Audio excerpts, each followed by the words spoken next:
Agora, Tanguy, trocando de assunto, e eu sei que a gente vai dividir essa pauta, você sabe que Donald Trump e Elon Musk estão demitindo geral, né? Estão mandando gente embora como se não houvesse amanhã. Nós já tivemos 2.300 funcionários cortados do Departamento do Interior, né, que administra terras públicas, incluindo mais de 60 parques nacionais, além de programas de concessão de petróleo e gás. Tivemos aí a Agência de Proteção Ambiental demitindo 388 servidores, funcionários do Departamento de Agricultura também foram desligados, centros de controle e prevenção de doenças perderam quase 1.300 trabalhadores, 1.300 servidores.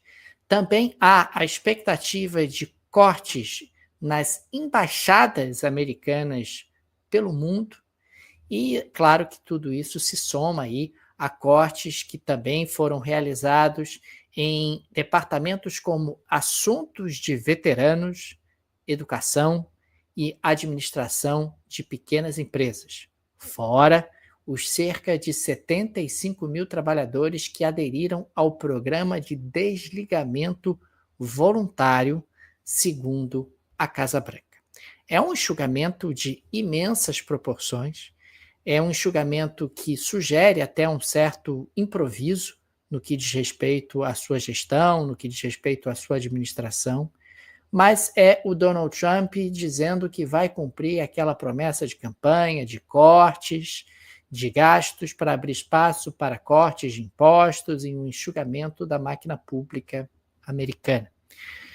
A promessa lá na campanha era de cortes de 2 trilhões de dólares do orçamento do governo dos Estados Unidos, o que é uma cifra impressionante. 2 trilhões de dólares é aproximadamente o PIB do Brasil, para a gente ter uma ideia de ordem de grandeza do que isso significa. E o que me chama a atenção é que o público americano olha para isso, pelo menos uma parte considerável, e pensa, que bom. É sinal dos tempos, Tanguy. A gente vive numa época em que a demolição está na moda. Quer dizer, as pessoas elas têm uma enorme frustração com governos ao redor do mundo, consideram que governos não são mais capazes de melhorar a sua vida, não são capazes de atender às suas necessidades. E diante disso, já que não está dando para reformar, já que a democracia não consegue melhorar essas instituições, manda todo mundo embora, demite todo mundo. E o que nós vemos em boa parte do público é vibração com isso. Demite. Ah, mas quem são essas pessoas? Eu não sei. Como é que isso vai impactar a sua vida? Também não sei. Mas estou achando ótimo porque o Donald Trump está passando aí o carro e está demitindo esse monte de gente, enxugando a máquina pública dos Estados Unidos.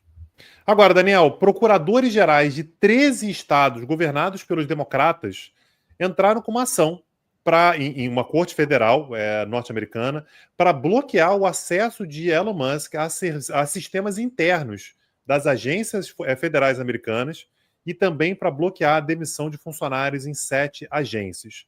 Segundo esses procuradores gerais, Daniel, que repito, eles são procuradores gerais de 13 estados governados por governadores democratas, a função que esse departamento de eficiência governamental está atuando, está tendo, né, enfim, liderado pelo Elon Musk, precisa necessariamente ser exercido por alguém que tenha sido indicado oficialmente pelo presidente e aprovado pelo Congresso. Importante lembrar que quando a gente fala sobre esse departamento de eficiência governamental, é um dos grandes temas dos Estados Unidos atualmente, mas esse departamento não existe. Esse departamento nunca foi criado, ele nunca foi aprovado pelo parlamento. Esse departamento ele é quase que uma entidade informal criada pelos Estados Unidos. O Elon Musk não tem um cargo oficial no governo americano.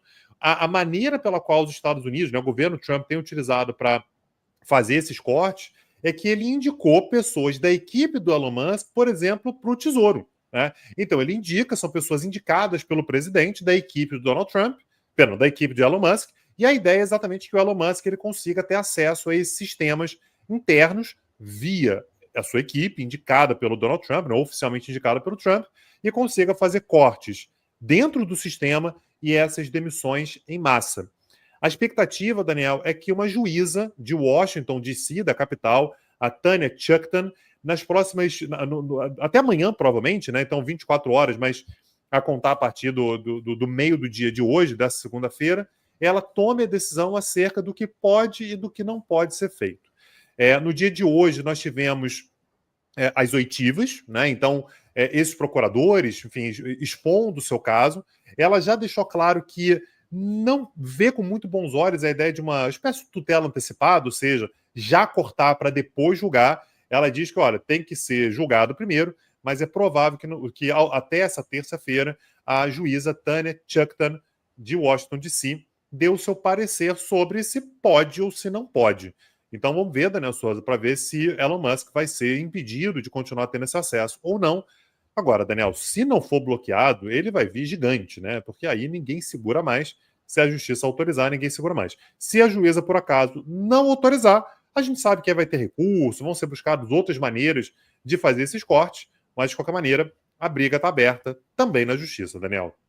O impacto sobre a operação do governo dos Estados Unidos é imenso, né? A gente está falando de cortes muito pesados e até o presente momento não há muita clareza sobre o planejamento e o mapeamento que foi feito em relação a esses cortes. É claro que governos podem fazer cortes, não tem nenhum problema, diferentes governos do mundo, em diferentes situações, mas nesse caso em particular dos Estados Unidos, a coisa cheira mais a uma demolição do que efetivamente a um corte ou algum tipo de ajustamento da máquina pública mais pensado e mais bem estruturado.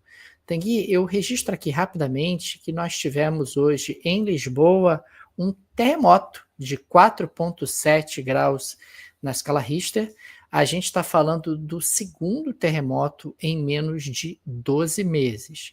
É claro que a cidade de Lisboa é uma cidade traumatizada, né, por um gigantesco terremoto que aconteceu em 1755, e isso acaba gerando uma certa inquietação. Você tem o primeiro terremoto, alguns meses depois você tem um segundo terremoto.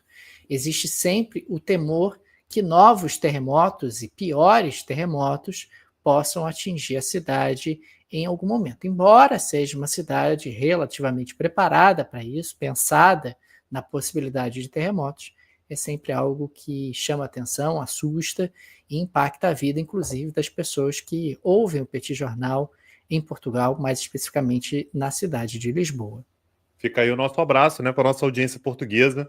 Sempre as lembranças, somos sempre muito, muito bem recebidos, né, Daniel, pelo pessoal de Lisboa. Então fica um abraço para todos eles.